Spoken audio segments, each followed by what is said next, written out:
Ya va para 2 semanas y el presidente López Obrador no sabe qué pasó con el Mayo Zambada. Dice que no tiene todavía la información completa sobre la detención del Mayo y de Joaquín Guzmán López, el hijo del Chapo. Que lo único que tiene claro es que fue una negociación del hijo del Chapo con autoridades de los Estados Unidos, al menos lo que tiene que ver con su entrega. López Obrador fue cuestionado sobre si México no tenía un operativo o un plan para capturar al Mayo Zambada, pues considerando que era uno de los grandes capos del narcotráfico, uno de los más buscados. El presidente le dio vueltas y vueltas y vueltas al tema y se justificó diciendo que lo importante es evitar la violencia.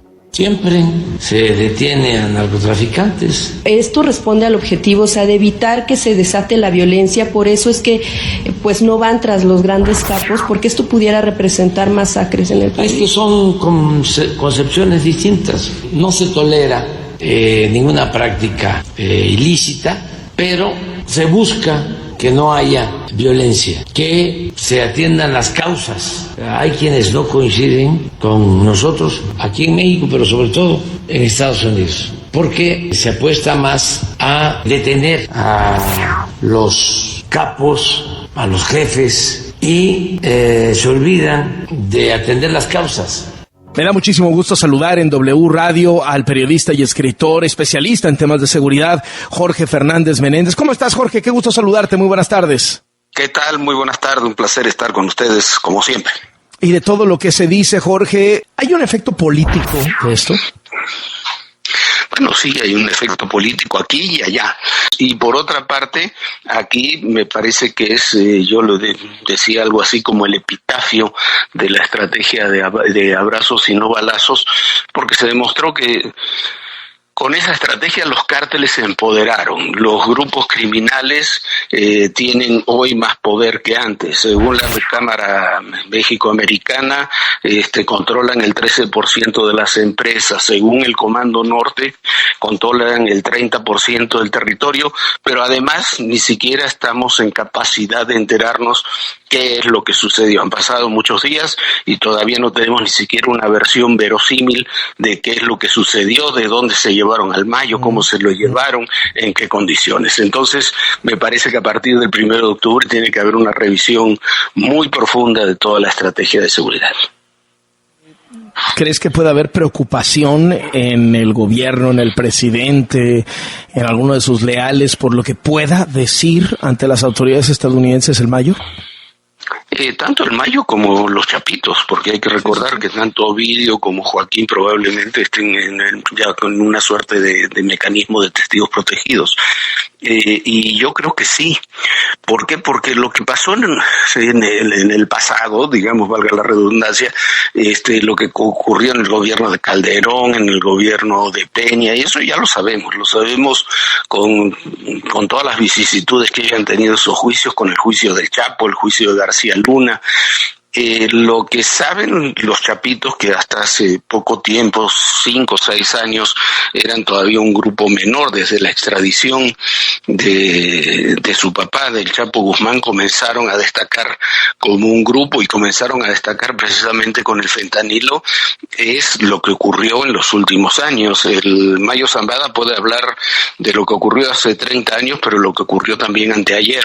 Entonces, yo me imagino que tienen que haber preocupación en niveles del gobierno federal, de varios gobiernos estatales, comenzando por Sinaloa, de instituciones, incluso de empresarios. Quién sabe qué es lo que se va a divulgar y lo que se va a decir públicamente, pero en términos de información e inteligencia, tienen prácticamente una enciclopedia, las posibilidades de tener una enciclopedia sobre el crimen organizado en México, ¿no?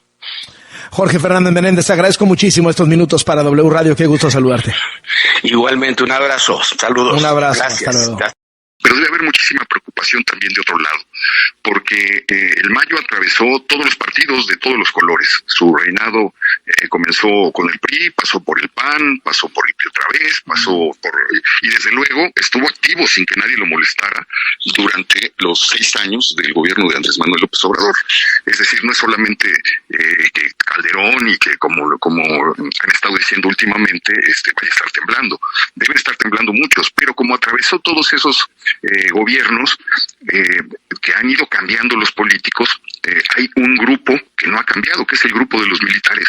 Los generales han sido los mismos, han ido subiendo, y los militares son exactamente quienes han atravesado el mismo periodo de actividad del Mayo Zambada. Entonces creo que es una bomba para México. Si se dio una traición, esa es la otra cosa extraña que tiene esta versión, porque si se dio una traición del ahijado del grupo de los Chapitos, tendríamos que estar viendo ya una serie de reacciones violentas en los lugares donde están operando estos grupos, comenzando por el estado de Sinaloa, a donde se enviaron fuerzas de refuerzo para prevenir cualquier cosa. Pero puede haber, si es cierto que fue una traición, pues lo que cabe esperar es que puede haber un sacudimiento muy violento, como ocurrió en 2008, cuando fue traicionado el Mochomo y se culpó a la facción del Chapo Guzmán, y que comenzó la matanza entre los Beltrán Leiva y el cártel de Sinaloa. Muchísimas gracias, Héctor de Mauleón, qué gusto saludarte y te mando un abrazo. Te agradezco, Carlos, un abrazo fuerte. Hasta luego, el periodista y escritor mexicano Héctor de Mauleón. ¿Qué tema nos pone sobre la mesa, María? Carlos, desde la captura en condiciones todavía muy oscuras de Ismael El Mayo Zambada y de Joaquín Guzmán López. Ya iremos sabiendo con más detalles cada vez lo que ocurrió, pero independientemente de ellos, ahora creo, Carlos, importa el contexto. En Estados Unidos se va a elegir un nuevo presidente y en México en octubre habrá cambio de gobierno. La administración de Biden se cansó de no obtener resultados de López Obrador con respecto al combate al narcotráfico y de ver crecer de manera muy acelerada la crisis de salud pública en ese país por el consumo de fentanilo y de otras drogas. Entonces, ¿qué podía esperar el próximo presidente norteamericano del gobierno de Claudia Sheinbaum, Carlos? Pues por lo visto, no mucho, no confiaron en que algo trascendente fuera a ocurrir, por lo menos en el corto plazo, ni siquiera tras el nombramiento de Omar García Harfuch al frente de la Secretaría de Seguridad.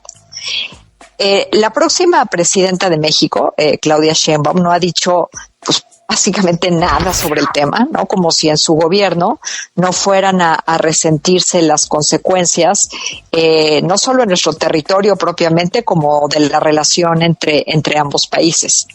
Por lo pronto, ya los expertos dicen que es previsible un aumento importante de la violencia en estados como Baja California, Durango, el propio Sinaloa, por supuesto, y Sonora.